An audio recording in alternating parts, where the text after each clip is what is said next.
जन्म कब लेना है और मरना कब हम डिसाइड नहीं कर सकते, पर कैसे जीना है वो हम डिसाइड कर सकते हैं। सही किसी बात से।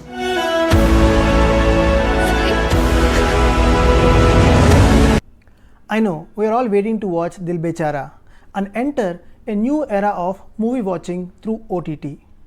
Today I want to talk about the company which started this all and the lessons every entrepreneur can take from its tremendous rise. To show you how big Netflix is, it is bigger than all these iconic brands put together. Before we go ahead, let me ask you a simple question. In what year did Netflix start? If you are pleasantly surprised, don't worry, so are most people. Let's come back to the current times where we are geared up to watch the movie Dil Bechara. However, instead of pressing play on your app, what if you had to go through an elaborate 3-step process? Step 1. Search for the movie on the company's website and order the DVD. Step 2. Wait for a few days for the DVD to arrive at your house. Step 3. Return the physical DVD through postage. You are justified to think I am crazy, but this is exactly how Netflix started in 1997. Shocker, isn't it?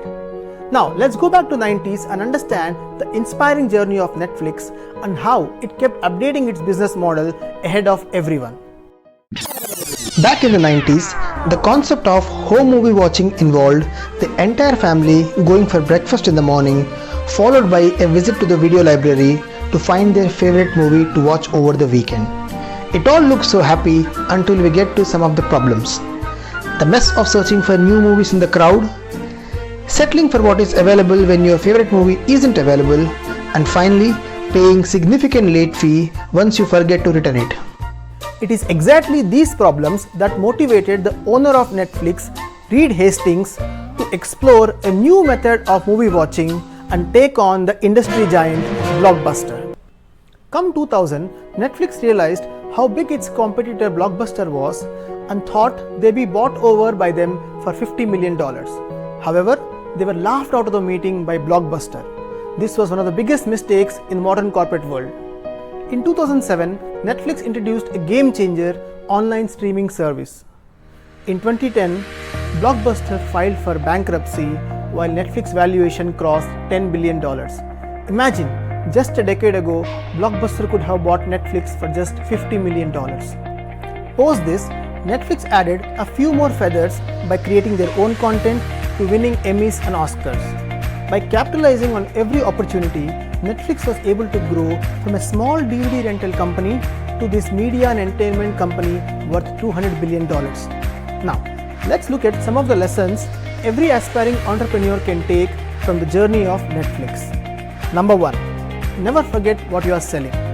In Blockbuster's case, it concentrated more on collecting late fees, while Netflix concentrated on providing better movie experience. Even in today's time, we see our multiplexes caring more about overpriced samosas and popcorns than better cinema experience. Second, be willing to adapt. Netflix was also willing to adapt its business model and create its own content rather than just stream someone else's content. Even in our current times, only those businesses which adapt to the new normal will survive. Third, customer-driven approach always wins. Netflix tried to be customer-centric by introducing movie recommendations to its clients. In a similar way, Ola and Uber capitalized on the local taxiwalas who were disregarding their travelers. So, to all entrepreneurs and creators, next time you feel too small or the system too big, remember the Netflix versus Blockbuster story and how an entire industry became irrelevant in just a few years. If you like this video, please do share and follow me for more such content. Thank you.